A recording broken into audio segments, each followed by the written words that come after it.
please welcome to the stage, Amy D.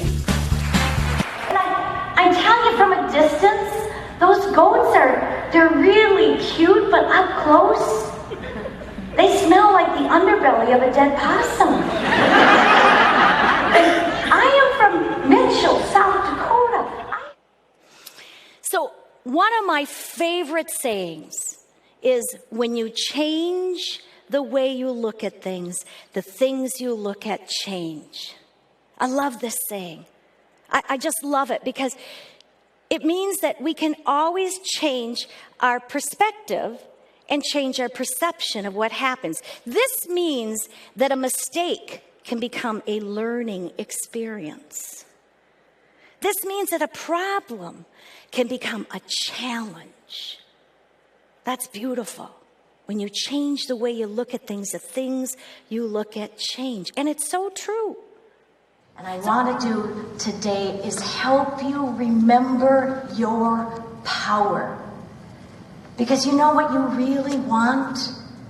You really want to know how to turn a negative mindset into a positive mindset.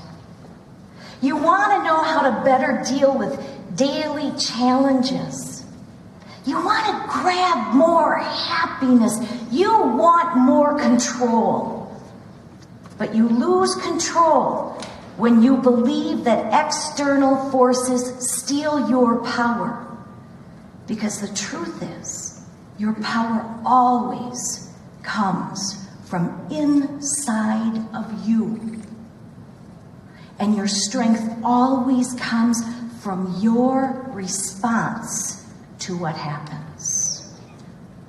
I somehow managed to get the thing on. I got to school. Class started at 8:20. By 8:30, I was in so much pain I thought I was going to die. I had to excuse myself from the classroom. I staggered down the hallway, holding on to the wall for support.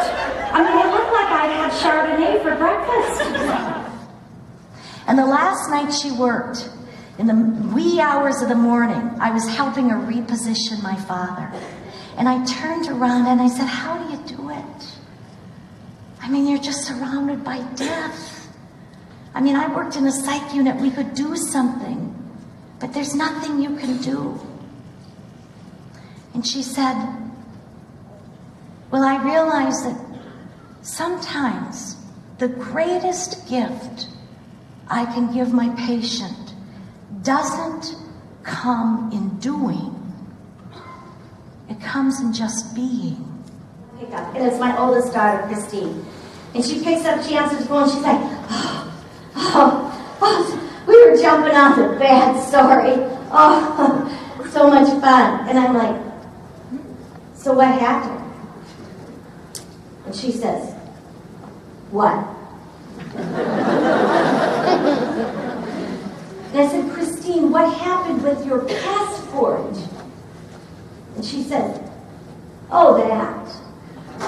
Yeah, no, we found this guy in the airport, and he was nice enough to go open the hangar, and he opened up the airplane, and sure enough, my passport was right there in the pocket at my seat.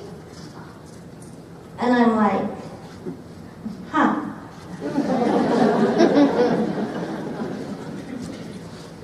Big lesson learned, right? And she said, what? And I said, big lesson learned with that passport, right? And she said, oh, Ma, wasn't that big of a deal? It all worked out. Okay, bye, love you. And she hung up.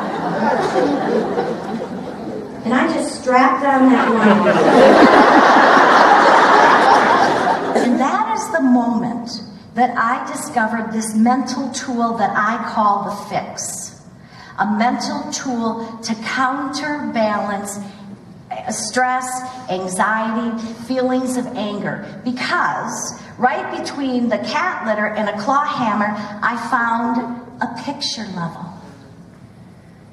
And you know, these picture levels are made so if you're putting up a shelf or a picture, you can figure out when the picture's in balance. And it has two little lines in the middle, and the bubble has to get in the middle. And once the bubble is in the middle, everything's in balance. And I thought, you know what?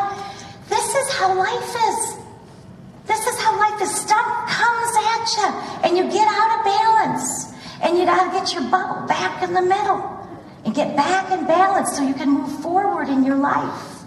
I hope you dance.